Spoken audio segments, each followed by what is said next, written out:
you, pumpkins. I love you and I miss you. Okay, guess what? Today we're going camping. Awesome! But if we go camping, we need to know the vocabulary for camping. Why don't we go and learn the new vocabulary? Let's go. Campfire, campfire.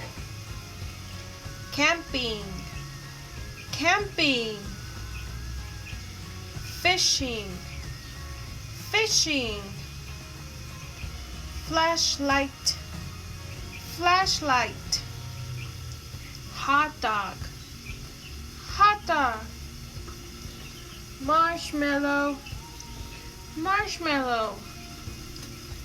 Picnic, picnic. Sleeping bag, sleeping bag. Tent, tent. Wow. Okay, so if I want to go camping, I need to bring a tent and food, logs for the fire, marshmallows. It's gonna be delicious to eat marshmallows on the camping. I can't wait to go camping. Do you want to go camping with your family?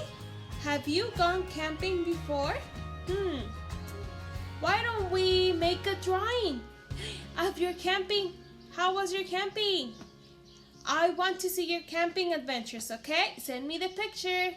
Bye-bye.